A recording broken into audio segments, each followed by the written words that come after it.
نالین ایرو سر صبح وزارت براوانی آلمانیا کمیته براوانی البوندستاگ البرلمان فدرالی آلمانیا آگدار کریه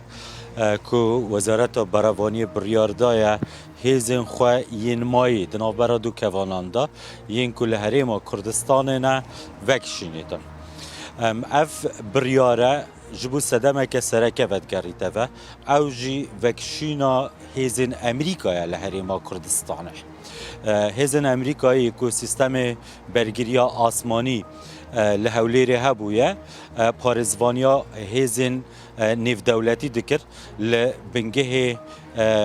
نیف دولتی یانجی هیزن نیف دولتی لحولیری که پشتی شر داعش هف پیمانیا نیف دولتی درست ببو جبو مشق راهنانا به هزین پیشمرگه هر واسه هزین دنیا عراقی و پیشگیری کرنا پیشمرگه آن دشاروان یل دجی داعش دا امریکا بریار دایا هزین خول هریما کردستان در بخید و کامپا هی یانجی بنگه هی ایدی سیستم آسمانی لینامینید لسر اوی بریاره وزارت براوانی آلمانیا جی بریار دایا که او هزین خول هریما کردستان نایلیتا دناف کامپی دا دناف کمپی دا بدنگه که بلند از دبیجم جبر که اف ارکه دهیتا گوهارتن ارکی سپاه آلمانیا لحریم کردستانه تا که 31 ماه یک سال 2027 پرلمانی بریار لسردایه کلوی دریبن جوینا نها کمیته یا براوانی بوندستاگ یا پرلمان فدرالی انجام دادن قرابالغیه که یک جار مزن لپرلمانی درست کریه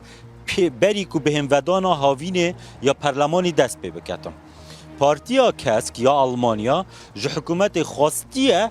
که نابیتن بری که بهم ودان دست پی بکتن سیاست که روحن یا حکومت آلمانیا نبیتن جبو پاراستنا کردان و تا اف ارکده چه پیهتن حکومت جو کمیسیون راگوتیه خو عجز نکن ام کردا بتنه نایلن وزارت براوانی روحن و روان جو کمیته راگوتیه ام ده اوی ارکی گورین نزدیکی 30 سربازن وان پشتی داویا مهادو شردناف برا امریکا اسرائیل گل ایران دا دست بگیری هیزن آلمانیا گاف بگاف کیم بوینه هجمارا راوشکار و سرباز و افسرن وان کیم بوینه تیمه که آیتی لوی داره هبویه تیمه که پزشکی هبویه هر واساجی 30 سرباز و راوشکار هبوینه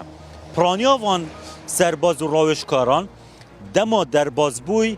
ببردوامی ده وان جان دابونه یون خود پاراست جه هیرش کرنه